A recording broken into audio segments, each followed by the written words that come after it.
महामानव का जयंती आर्यभट्ट चेतना मंच एवं छात्र छात्राएं और हमारे समाज सेवी कई दल के लोग सबके अगर प्रेरणा इस देश की आज़ादी में देने वाला कोई व्यक्ति था तो जिसका नाम सारे रोंगटे खड़ा हो जाते हैं, जो लहलहाती हुई जवानी,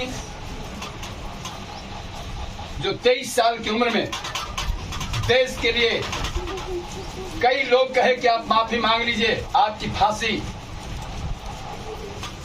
से आप मुक्ति मिल जाएगा, लेकिन हमारे वीर भगत सिंह ने कहा कि अगर फांसी के तख्ते पर मैं नहीं चढ़ूंगा देश की आजादी के लिए, तो कई लोगों ने जो अपने इस राष्ट्र के लिए कुर्बानी देने के तैयार है नौजवान, जो पीछे हट जाएंगे और गद्दार के गिनती में मेरा नाम आएगा।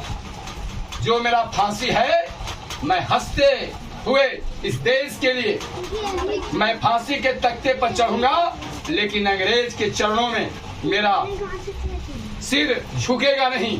ऐसे महामानव का आज जयंती पर हम लोग भावभीनी श्रद्धांजलि अर्पित कर रहे हैं आर्यभट्ट चेतना मंच की। और जब तक सूरज चांद रहेगा, वीर भगत सिंह, जब तक सूरज चांद रहेगा। और देश की आजादी, जब वीर भगत सिंह का जब फांसी हुआ तो नौजवानों में एक अलग तरह की क्रांति आई और नौजवान मरने के लिए कतार में लग गए। जहां करोड़ों करोड़ इस देश के युवा इनके आह्वान पर कुर्बानी दी और तब भारत देश आजाद। और ऐसे महामानव को आज तक शहीद का दर्जा नहीं मिला है। मैं मांग करता हूं कि जितने राजगुरु सुखदेव बुटकेश्वर दत्त, चंद्रशेखर आजाद, मंगल पांडे, हजारों हजार को आज तक देश शहीद के दर्जा नहीं दिया, मैं मांग करता हूं इनके जन्मदिन के शुभ अवसर पर इस सारे को शहीद को दर्जा मिलना चाहिए। ये फांसी कोई अपने परिवार के लिए तख्ते पर नहीं चढ़े थे, ये कोई अंग्रेज से लड़ाई अपने परिवार के लिए लड़ाई नहीं लड़े थे। अगर ये भी अंग्रेज के साथ मिल जाते तो ये भी गुलाम भारत के मंत्री हो जाते, लेकिन कहा सर कटा सकता मगर सर झुका सकता नहीं। ऐसे महामानव अगर नहीं देश के लिए होते और राष्ट्र के लिए, तो आज हम लोग जो ऊंची आवाज जो मैं बोल रहा हूं, दबे हुए जुबान में, जो अंग्रेज के सामने तलवार लोग चाटते थे, लेकिन वीर भगत सिंह ने कहा कि तलवार नहीं चाटेंगे और देश की आजादी दिला के रहेंगे।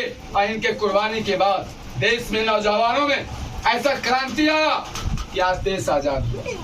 लेकिन सोच लीजिए, जिसकी माता के 23 साल का बेटा शहीद हो गया, इस माँ को क्या गुजरा होगा, इस पिता का क्या गुजरा होगा। लेकिन इतिहास इन्हीं का है। आज बहुत सारे इतिहास के पन्नों में है शहीद का दर्जा देश दे या न दे, लेकिन जो भी स्कूल में प्रोग्राम होता है पूरे देश में हर जगहों पे वीर भगत सिंह जिंदाबाद, वीर भगत सिंह अमर रहो, अमर वीर भगत सिंह अमर रहो, वीर भगत सिंह अमर रहो। और हमारे मुन्ना पासवान जी भाजपा के नेता भी हैं, समाज सेवी हैं, टुनटुन जी आर्यभट्ट के भी संस्थापक सदस्य हैं और भाजपा का महासचिव हैं। मन्नू जी विश्व हिंदू परिषद में हैं और आर्यभट्ट के लगातार जब से बना है लगातार काम करते रहे हैं। मंटू जी हैं अरवल से, इनको भी वंदन और अभिनंदन, और सभी छात्र एवं छात्राओं। और देश में धूमधाम से आज हर जगहों पर सरकार को मनाना चाहिए था, चाहे केंद्र की सरकार हो चाहे किसी भी राज्य की सरकार हो।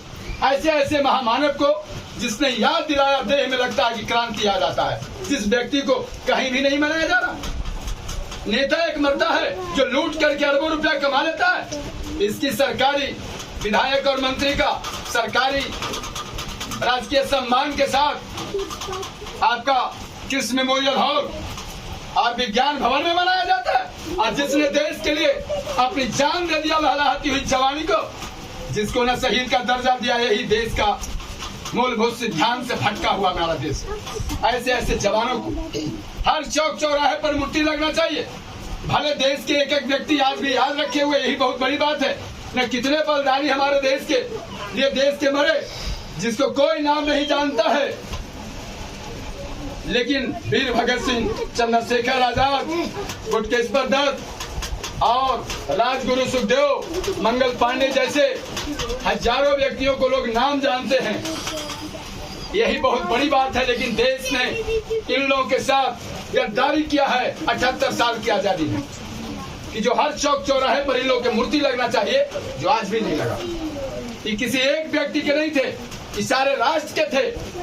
और मैं इनके पद चिन्हों पर चलता हूं, इसलिए कि राष्ट्रवादी थे, परिवारवादी नहीं थे, कि कोई पार्टीवादी नहीं थे। चाहते थे कि राज्य का, हमारा देश का बच्चे बच्चे अपना कुर्बानी दे करके, लेकिन मेरा देश का आजादी हो। जैसे बोलते थे, मरने वाले बोल रहे थे इनकलाब की बोलियां। सोच लीजिए, देश में थी होली, खेल रहे थे खून की होली। देश में थी दिवाली, ये खेल रहे थे खून की होली। आप सोच सकते हैं, याद करो, ये मेरे वतन के लोगों, जरा याद करो कुर्बानी, तो याद आता है मित्रों।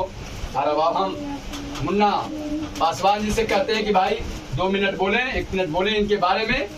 भाई हम लोग तो 10 घंटा भी इनके बारे में बोलेंगे तो कम होगा।